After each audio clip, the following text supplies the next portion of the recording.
Hello friends, welcome to everyone to my channel. আমি আমার চ্যানেলে সবাইকে ওয়েলকাম করছি। আশা করি সবাই ভালো আছো, সুস্থ আছো। আমরা আলোচনা করছিলাম শিশুকেন্দ্রিক শিক্ষণ পরিচালন দক্ষতা। তো সেটা আমরা সবার আমি ছাত্র ক্লাস 4-এর যেটা রয়েছে সেটা আজকে করে আমরা এই দক্ষতার উপর শেষ করব। তো প্রথমে আছে প্রশিক্ষণ কেন্দ্রের নাম, কলেজের নাম দিয়ে দেওয়া, শ্রেণী চতুর্থ, শিক্ষার্থী সংখ্যা 10 জন, শিক্ষকের নাম, মেয়ে হয়ে থাকলে শিক্ষার্থী শিক্ষিকার নাম, ক্রমিক সংখ্যা, সময় 8 মিনিট প্লাস 8 থেকে 10 মিনিট, তারিখ। বিষয় হচ্ছে বাংলা পাতাবাহার, সবার আমি ছাত্র, কবি সুনির্মল বসু। উপএকক 4খানা, উপএককে আমি 4টা প্যারাকে 4টে উপএককে ভাগ করেছি। লাস্ট উপএকক আমাদের বিশ্বজোড়া পাঠশালা থেকে নাইমাত্র। আজকের পাঠ হচ্ছে বিশ্বজোড়া পাঠশালা থেকে নাইমাত্র। আচরণাঙ্গ সময় যদি যায়, শিক্ষার্থীদের সক্রিয় অংশগ্রহণ, ধারাবাহিকতা বজায় রেখে মতামত প্রকাশ, শিক্ষার্থী অথবা শিক্ষক শিক্ষার্থীদের মধ্যে পারস্পরিক মিথস্ক্রিয়া, শিক্ষার্থীদের দ্বারা সিদ্ধান্ত গ্রহণ। কবি পরিচিতি হচ্ছে সুনির্মল বসু, জন্ম 1902, মৃত্যু 1957। শিক্ষক হচ্ছে প্রথমে শ্রেণীকক্ষে প্রবেশ করে শিক্ষার্থীদের সঙ্গে কুশল বিনিময় করবেন এবং তাদেরকে ক আর খ দুটি দলে বিভক্ত হয়ে যথাস্থানে বসতে বলবেন। শিক্ষার্থীরা শিক্ষক মহাশয়ের সাথে কুশল বিনিময় করে শিক্ষক মহাশয়ের নির্দেশ মতো দুটি দলে বিভক্ত হয়ে যথাস্থানে বসে পড়বে। ঠিক আছে, এরপর আমরা চলে যাব। এরপর শিক্ষক মহাশয় বিষয়বস্তু, এবার দেখো বিষয় লেখা হয়ে গেছে বিশ্বজোড়া পাঠশালা থেকে, সন্দেহ নাই মাত্র।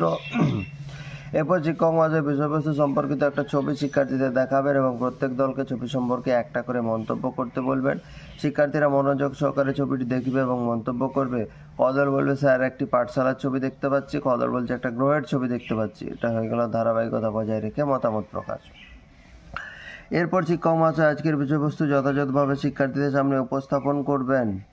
শিক্ষার্থীরা মনোযোগ সহকারে শুনবে এবং বোঝার চেষ্টা করবে। শিক্ষার্থীদের সক্রিয় অংশগ্রহণ করানো হলো।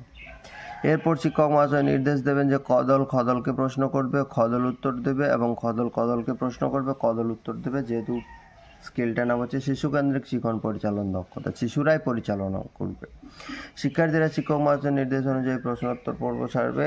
কদল প্রশ্ন করবে, কবির কাছে আসলে পাঠশালা কি? খদল উত্তর দেবে, সমগ্র বিশ্বই কবির কাছে পাঠশালা। পৃথিবীর বিরাট খাতা কোথায় কোথায় পাঠ্য রয়েছে? খদল প্রশ্ন করছে, কদল উত্তর দিচ্ছে প্রত্যেক পাতা। এটা ধারাবাহিকতা বজায় রেখে মতামত প্রকাশ বা শিক্ষার্থী পারস্পরিক মিথস্ক্রিয়া হয়ে গেল এটা।